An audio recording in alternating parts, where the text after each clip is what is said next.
जिले में झाड़ फूक करवाने पहुंची महिला को एक तांत्रिक ने अपने प्रेम जाल में फंसा, उसके साथ फिजिकल रिलेशन बनाया, फिर बाद में उससे मंदिर में शादी कर ली। अब तांत्रिक महिला को रखने से इनकार कर रहा है। इतना ही नहीं, उसे मारपीट कर घर से बाहर निकाल दिया। अब पीड़ित महिला थाने में एफआईआर दर्ज कराई है। पूरी घटना पियर थाना क्षेत्र के एक गाँव की है। पीड़ित महिला बीमार थी, इलाज के लिए झाड़ फूक करवाने तांत्रिक के पास पहुंची थी। महिला ने पुलिस को बताया कि 10 साल पहले शादी हुई थी। शादी के बाद वो अपने पति के साथ पंजाब चली गई थी। उसका एक बेटा भी है। पिछले साल अक्टूबर में वापस अपने गांव आई। गांव में मेरी तबीयत खराब हो गई। इसके बाद पीरापुर पंचायत निवासी बाबा कृष्णदेव पासवान के पास पहुंची। इसके बाद धीरे धीरे दोनों नजदीक आने लगे।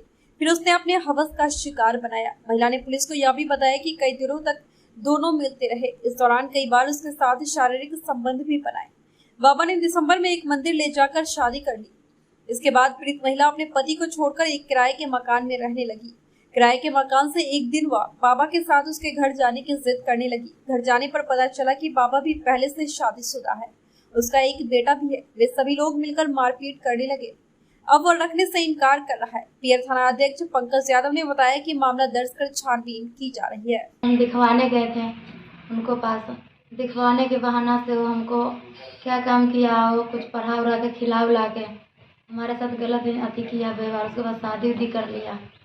शादी करने के बाद बोला कि आज हम जहाँ रहेंगे वहाँ तुमको रखेंगे। उसके बाद हमको रखा बाहर में ले जाके एक महीना बाहर में रखने के बाद है जो वो अब खुद के 16 तारीख को घर पे आ गया था। घर पे आने के बाद है से बोला हमको जो तुम भी आ जाओ, तुम नहीं आओगी तो हम जहर खा के मर जाएंगे, तेरे बगैर जिएंगे नहीं। फिर उसके बाद हम आ गए। आने के बाद है से वो क्या काम किया, हमको बाज़ार में डेरा लेके रखा। डेरा लेके रखने के बाद है से वो अपना घर पे भी आता था, मेरे वहाँ पे भी जाता था मिलने जुलने। वहाँ आने के बाद यहाँ पे सबको पता चल गया उसके घर पे। उसके घर पे पता चलने के बाद है से वो छोड़ के भाग चला तो फिर उसको घर के लोग उसको कैद में कर लिया। कैद में करने के बाद जो वो बोला फिर हमको क्या जो तुम घर पे आओ। फिर उसके बाद हमको घर पे लाके 10 दिन रखा। 10 दिन रखने के बाद है से वो बोला क्या जो तुमको हम बाहर से खर्चा पानी देते रहेंगे। उसके बाद हमको कुछ नहीं किया, ना फ़ोन ना फान। उसका सारा फैमिली फ़ोन उन सब छीन के रख लिया। फ़ोन उन कुछ भी नहीं किया मेरे पास।